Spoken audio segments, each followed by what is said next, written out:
Hi everyone, doctor जय Mehta here from Mumbai. आज के वीडियो में हम ऑब्स्ट्रक्टिव एजोस्पर्मिया का treatment alright with tubular freezing क्या होता है इसके बारे में बात करने वाले हैं। देखिए, आप सबको पता है कि जो एजोस्पर्मिया जब हम स्टडी करते हैं तो एजोस्पर्मिया के दो इंपॉर्टेंट पार्ट्स हैं। एक है नॉन ऑब्स्ट्रक्टिव एजोस्पर्मिया, दूसरा है ऑब्स्ट्रक्टिव एजोस्पर्मिया। ये मैंने मेरे बहुत सारे वीडियोस में बताया है। नॉन ऑब्स्ट्रक्टिव एजोस्पर्मिया तकरीबन 80-85% होता है। ऑब्स्ट्रक्टिव एजोस्पर्मिया होता है तकरीबन 15% लोगों में। ऑब्स्ट्रक्टिव एजोस्पर्मिया का मतलब ही ये है कि जब भी हम टेस्टिस को स्टडी करते हैं तो टेस्टिस में से एक एग्जिट चैनल रहता है जिसे बोलते हैं वास डेफरेंस, राइट। ये वास डेफरेंस से स्पर्म एग्जिट होके बाहर निकलते हैं। ऑब्स्ट्रक्शन मतलब ये चैनल में कुछ गड़बड़ है, ये चैनल एब्सेंट है या ये चैनल को मल्टीपल ब्लॉकेजेस है। इसके बहुत सारे कारण हैं।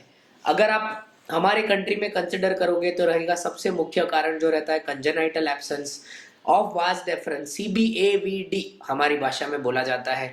दूसरा रहता है इन्फेक्शंस एंड तीसरा रहता है सर्जरीज। ऑलराइट, ऐसा कोई भी प्रूवन और कंसिस्टेंट सर्जरी नहीं है जिसमें हम आपको बताएं कि ओके सर मुझे IVF नहीं करना है, मेरे को ऑब्स्ट्रक्टिव एजोस्पर्मिया हो गया तेल पीने, मेरे को IVF नहीं करना है, मेरे को कुछ सर्जरी करके दो जिससे ये जो ब्लॉकेजेस है वो क्लियर हो जाए, मेरे को कुछ दवाई दे दो, कुछ आयुर्वेदिक दवाई दे दो जिससे वो क्लियर हो जाए। ऐसा कुछ भी नहीं है दोस्त, ठीक है। और अगर कोई ऐसा आपको बोलता है तो प्लीज राइटिंग में ले लो उनके पास में से।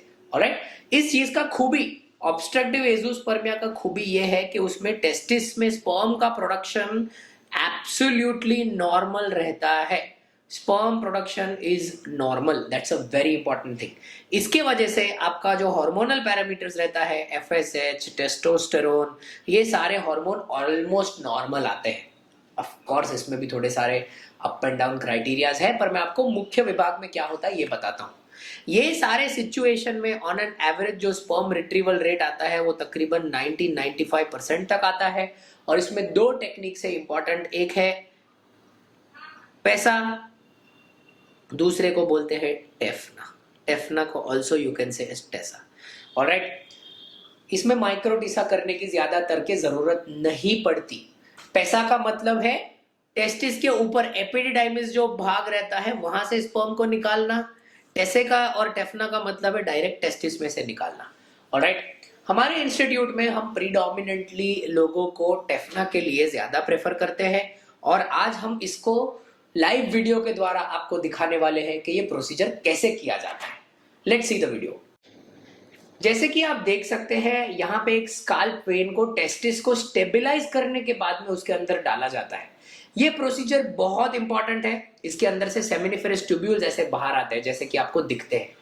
इस ट्यूब्यूल्स को लेबोरेटरी के अंदर एक बफर मीडिया में ट्रांसफर किया जाता है।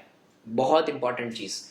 अब इसको माइक्रोस्कोप के अंदर देखने के बाद में इसको प्रोसेस कैसे करना है ना, इसके ऊपर आपका सक्सेस रेट डिपेंडेंट है। ये बहुत कम लोगों को आता है, इसीलिए जो लोग कॉपी भी करने की कोशिश करते हैं उनके हाथ में उस प्रकार से रिजल्ट नहीं आता जैसे कि कोई एक्सपर्ट के हाथ में आए, क्योंकि इस चीज में एक्सपर्टीज डेवलप करने के लिए बहुत समय लग सकता है।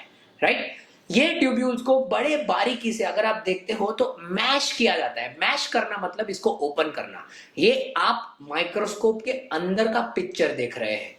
इसमें से टेस्टिस के ट्यूब्यूल के शीथ को बिना ज्यादा डैमेज पहुंचाए बड़े बारीकी से इसको ओपन करना पड़ता है।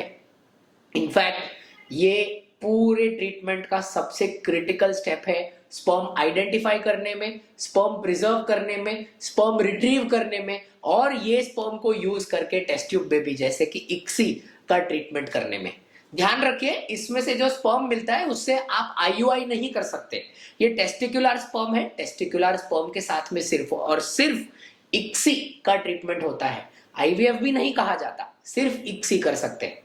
जैसे कि आप देख रहे हैं बड़े ही बारीकी से सारे ट्यूब्यूल्स को माइक्रोस्कोप के नीचे ओपन करके, ये पूरा माइक्रोस्कोपिक पिक्चर है, माइक्रोस्कोप के नीचे ओपन करके एक स्लाइड के अंदर स्प्रेड किया जाता है आइडेंटिफिकेशन सैंपल के लिए।